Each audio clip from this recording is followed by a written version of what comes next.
Assalamualaikum warahmatullahi wabarakatuh. Alhamdulillah wassalatu wassalamu ala rasulillah wa ala alihi wa man walah, amma ba'd. Segala puja dan puji kehadirat Allah, salawat serta salam kepada junjungan kita Nabi Muhammad sallallahu alaihi wasallam, para keluarga, sahabat, tabi'in serta seluruh umatnya selalu beristiqamah mengikuti sunnah-sunnah hingga yaumul qiyamah. Alhamdulillah, di hari yang ke-27 28 ya. 27 ya, kita diberikan sehat wal afiah oleh Allah Subhanahu wa taala, dan semoga amal ibadah kita semua diterima oleh Allah Subhanahu wa taala dan diberikan kesehatan, taufik hidayah untuk bisa menyelesaikan sisa di bulan Ramadan ini, dan insya Allah dipertemukan oleh Allah di bulan Ramadan di tahun-tahun yang akan datang. Amin ya rabbal alamin. Dalam kesempatan yang singkat ini saya ingin berbicara sedikit tentang berbuka ya, karena memang sebentar lagi kita berbuka, materi berbuka. Untuk insya Allah ke depan nanti kita bahas tentang istighfar, karena istighfar terlalu panjang dan ini memerlukan waktu banyak. Jadi kita berbicara tentang berbuka. Rasul sallallahu alaihi wasallam pernah berkata dari hadis yang sebagian ulama melemahkan hadis ini, tapi banyak juga yang mengatakan sanadnya lemah tapi isinya sahih. Itu hadis yang sangat terkenal. Rasulullah bilang, salasatun la turaddu da'watuhum. Salasatun la turaddu da'watuhum. Da'watul madlum wa da'watul musafir wa da'watus shaim hina yuftir. Nah, ini ada tiga yang kata Rasulullah SAW, salah satu, ada tiga orang la turaddu da'watuhum, dakwah mereka, doa mereka tidak ditolak oleh Allah. Jadi memang di dalam agama Islam ini setiap kita berdoa kapan saja bagus, di mana saja bagus, dalam keadaan bagaimanapun juga bagus. Tetapi ada yang tempat yang lebih bagus, keadaan yang lebih bagus, waktu yang lebih bagus. Nah, kalau dalam bahasa kita semua itu baik, tetapi ada yang terbaik.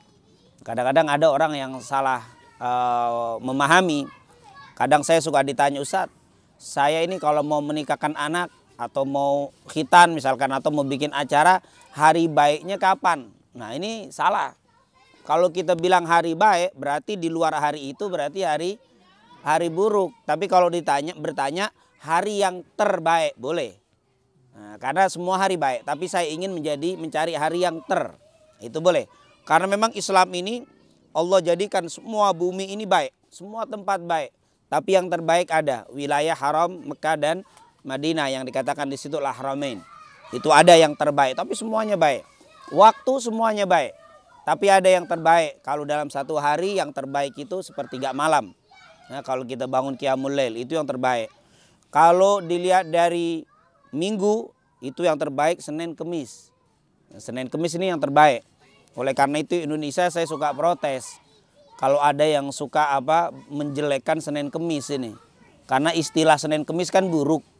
Bagaimana Pak perusahaan? Waduh, Senin Kemis. Nah, itu berarti apa artinya itu? Sudah mau apa? Sudah mau bangkrut. Itu Senin Kemis istilah nggak boleh itu. Jangan ganti ke Minggu Sabtu atau Sabtu Minggu. Jangan Senin Kemis. Senin Kemis ini kesehatannya bagaimana? Oh, orang ini sudah Senin Kemis nafasnya. Berarti sudah dia mau meninggal. Itu Senin Kemis. Nah, jangan gunakan Senin Kemis. Karena ada penelitian yang terbaru, ada istilah-istilah yang Islam yang bagus itu dikonotasikan sesuatu yang jelek. Ini perlu kita ganti. Banyak beberapa kalimat seperti maaf, orang yang korupsi dibilang dananya disunat. Kenapa disunat? Kan suka ada begitu kan, dananya sudah sunat. Sunat itu istilah di sana kan apa? Korupsi, potongan yang enggak resmi itu disunat. Kenapa sunat atau khitan? Itu kan sunat atau khitan ini kan kalimat yang sakral di dalam Islam. Cukup banyak ya kalimat-kalimat yang kadang-kadang kita tidak paham terus kita ikut-ikut. Nah, Senin Kemis padahal hari yang sangat mulia. Rasul mengatakan tuftahu abwabul jannah yaumal itsnin wa yaumal khamis. Dibuka pintu sorga itu di hari Senin dan hari Kamis. Itu kan hari yang mulia. Makanya kita, jadi hari dalam seminggu, waktu dalam satu hari yang terbaik sepertiga malam. Dalam seminggu adalah Senin Kamis. Sementara dalam satu tahun yang terbaik Ramadan. Ramadan ini termasuk waktu yang sangat istimewa untuk kita berdoa kepada Allah Subhanahu wa taala. Nah, keadaan orang semuanya bagus untuk berdoa. Kita dalam keadaan apapun selagi tidak maksiat itu doa bagus. Tetapi ada keadaan-keadaan yang lebih bagus. Seperti orang musafir. Itu doanya makbul ya. Orang yang sedang sakit. Itu kata Rasul, dakwatul marid ka doa il malaikah. Doanya orang yang sakit itu seperti doanya malaikat. Artinya makbul doanya. Kalau dia sakitnya terima. Kalau ngeluh melulu lah. Sakit ngerendang melulu. Ngeluh melulu lah. Ini orang yang sabar. Terus di tengah-tengah dia sakit di doa. Ya Allah. Itu luar biasa. Nah, makanya kalau orang dulu menjenguk orang sakit. Selain dia mendoakan orang sakit biar sembuh. Dia minta juga doa dari orang sakit. Kenapa? Karena doa dia ini apa? Makbul. Sangat-sangat bagus. Nah, tapi dengan syarat tadi ya yang sabar. Kalau dia sakitnya sabar, makanya waktu orang insya Allah kita dikasih sehat walafiat. Tapi kalau ada orang sakit di antara saudara kita kasih tahu. Jangan banyak ngeluh tapi banyak apa? Banyak doa. Karena memang doa mereka mustajab. Nah intinya keadaan bagaimanapun, waktu bagaimanapun, di tempat manapun itu bagus untuk berdoa. Mau di kebun, mau di masjid. Yang penting jangan di WC aja kan. Nah itu aja tempat yang nggak boleh. Selebihnya bagus. Nah teman ada tempat-tempat yang mustajab. Nah, itu tempat yang lebih seperti di Padang Arafah. Itu tempat yang paling apa? Paling istimewa. Tidak ada hari yang lebih istimewa untuk berdoa melebihi orang yang wukuf di Padang Arafah. Al-Hajju Arafah. Itu di pusat di Arafah. Kenapa? Karena di saat itu umat Islam terbanyak kumpul dalam satu waktu, niat yang satu, ibadah. Oleh karena itu kalau mereka berdoa mustajab. Itu di hari Arafah. Ada tempat yang istimewa, Raudhah. Insya Allah kita semua bisa mendatangi Raudhah. Apa itu Raudhah? Taman. Maksudnya ma baina baiti wa mimbari Raudhah min riyadil jannah. Antara rumah dan mimbarku adalah taman-taman surga. Di Masjid Nabawi, di kuburan Rasul dengan mimbar. Itu juga tempat mustajab.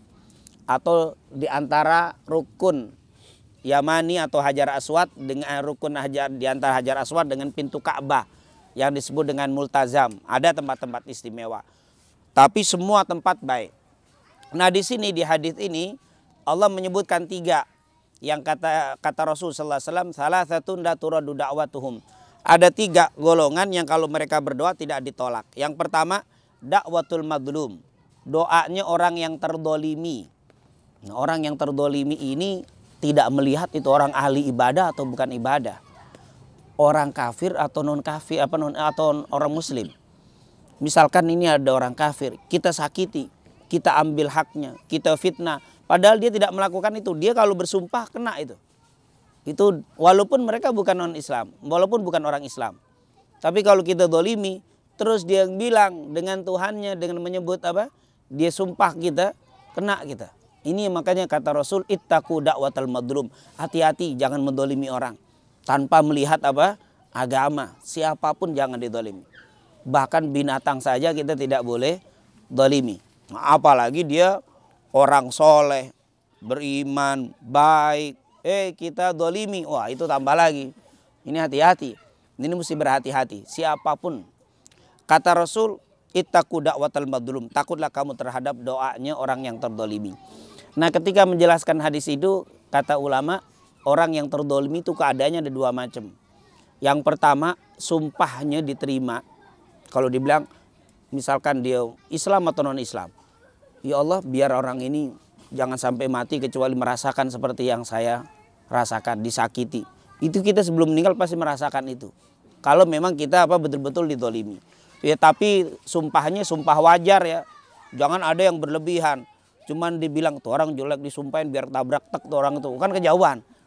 Dibicarakan tapi sumpahnya apa? Ditabrak truk, jauh banget dari cuman bicarakan, itu nggak kena. Artinya yang imbang ya, yang imbang itu kena. Jadi orang yang didolimi ada 2. Yang pertama sumpahnya, kalau bahasa kita sumpah ya, kalau dalam bahasa Arab itu beda. Kalau berdoa untuk kebaikan sama keburukan.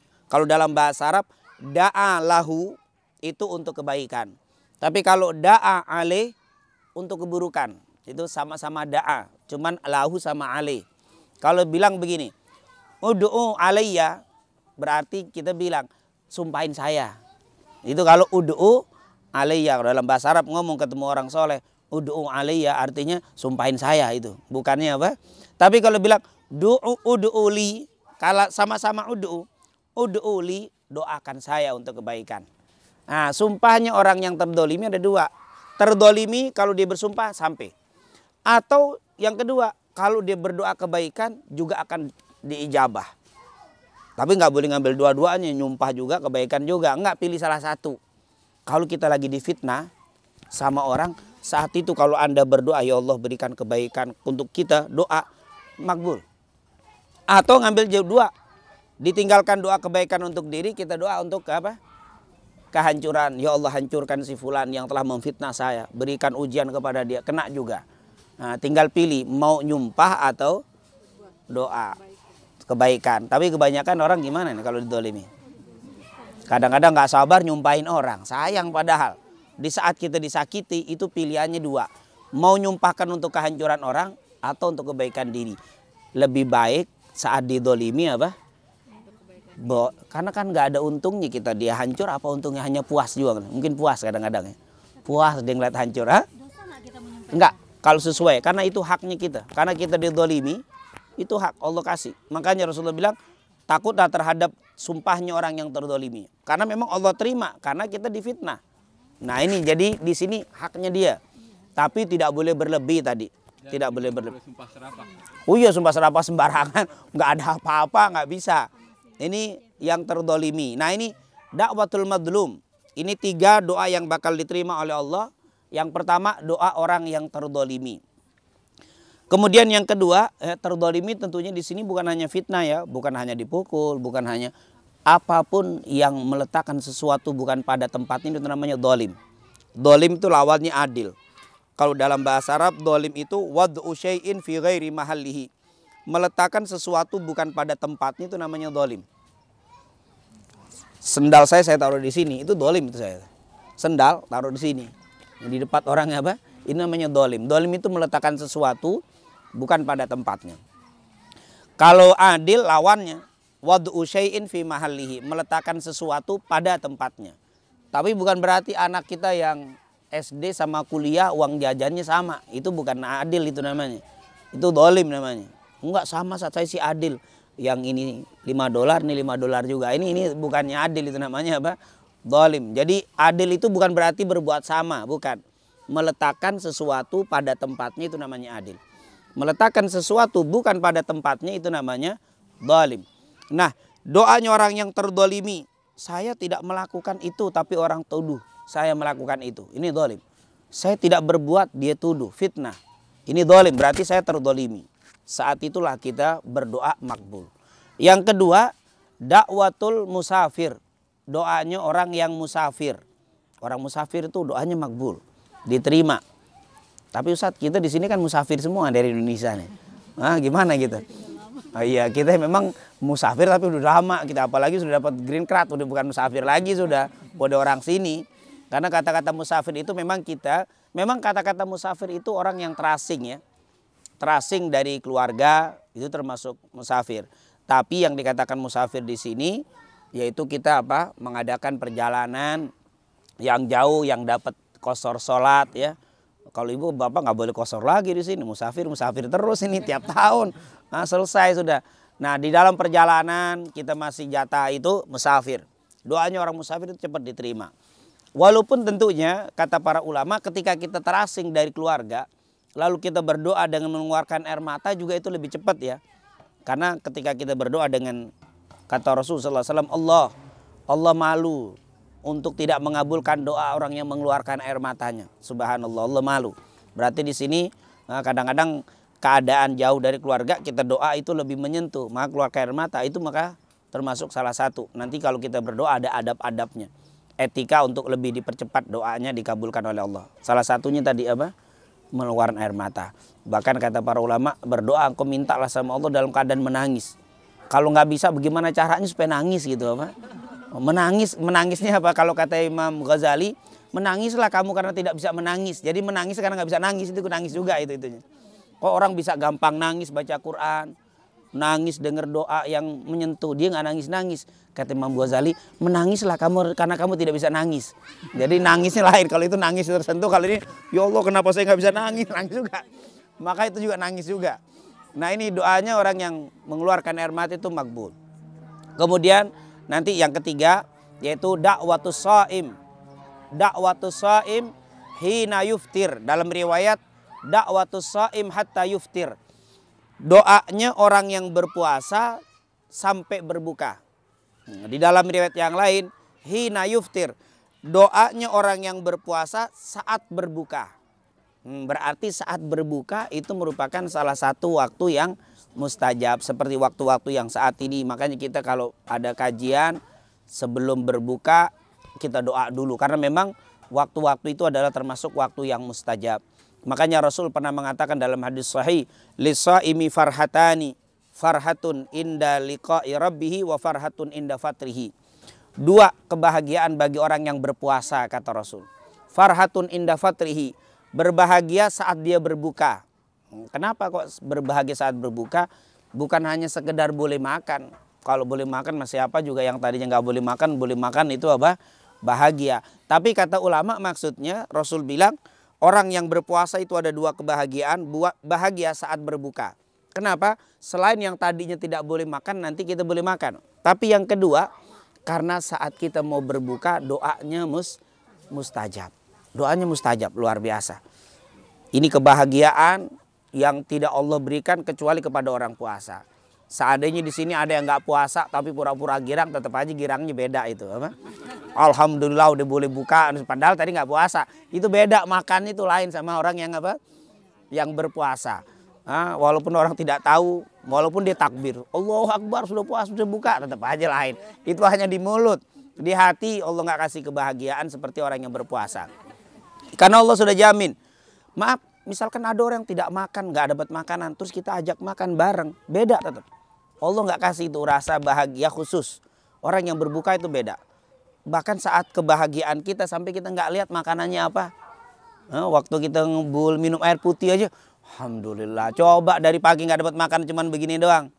Ya Allah dari pagi makan cuman ini, nggak mikir. Tapi kalau puasa tidak. Kita nggak pernah lihat makanannya bentuk apa. Tapi kalau sudah kita apa? Boleh sudah nikmat. Itulah nikmatnya Allah dikasih kepada orang yang berpuasa. Yaitu orang yang berpuasa itu yang pertama bahagia karena boleh makan.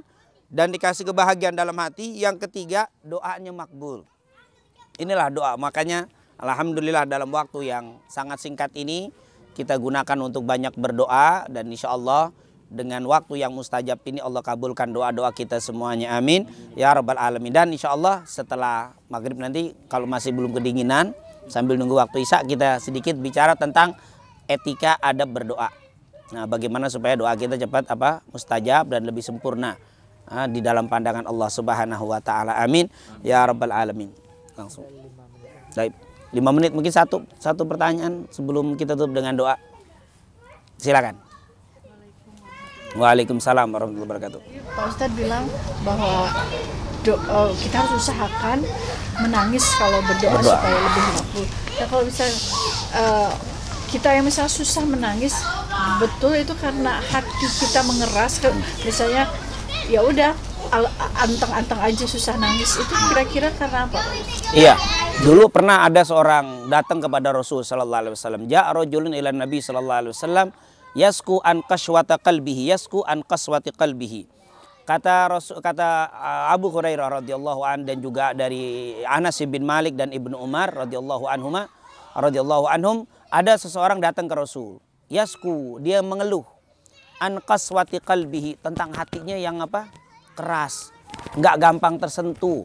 Ini kok orang mudah nangis, dengar cerita sedih ngeluarkan air mata, dibacakan ayat, tapi ini kok qaswa qalbi, qaswa itu keset hatinya. Diceritakan surga anteng, kayak nggak connect. Padahal dia ngerti orang pada ini.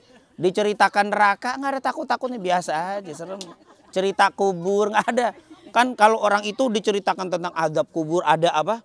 Ada ngeri. Cerita tentang sakaratul maut kita ada takut. Ini slow aja, slow. Kayak padahal nyambung cuman apa? Nah, itu namanya connect hatinya itu qaswah. Kalau bahasa kita keset hatinya. Nah, mengeras. Jadi sebenarnya ini bisa lunaknya nih. Ini orang datang ya Rasulullah, hatiku ini keset ya Rasul. Hatiku ini keras ya Rasulullah. Apa kata Rasulullah sallallahu alaihi wasallam? Jadi ini orang minta supaya dilunakkan hatinya. Adzan itu. Oh iya, kita tutup aja nanti ya. Nanti kita setelahkan ya. Allahumma shalli ala sayyidina Muhammad wa ala ali sayyidina Muhammad. Allahumma taqabbal siyamana wa qiyamana wa ruku'ana wa sujudana wa tadarru'ana wa qiraatana wa jami' ibadatina wa tammim taksirana bi rahmatika ya arhamar rahimin. Rabbana la tada' lana dhanban illa ghafartah wa la hamman illa farajtah wa la maridan illa syafaitah wa la hajatan min hawaijid dunya wal akhirah ya laka ridan illa qadaitaha wa yassartaha bi rahmatika arhamar rahimin. Rabbana atina fid dunya hasanah wa fil akhirati hasanah wa qina adzabannar. Sallallahu alaihi wasallam Muhammadin wa ala alihi wasallam. Walhamdulillahi rabbil alamin. Subhanakallahumma bihamdika asyhadu an la ilaha illa anta astaghfiruka wa atubu ilaik. Lebih kurangnya assalamualaikum warahmatullahi wabarakatuh.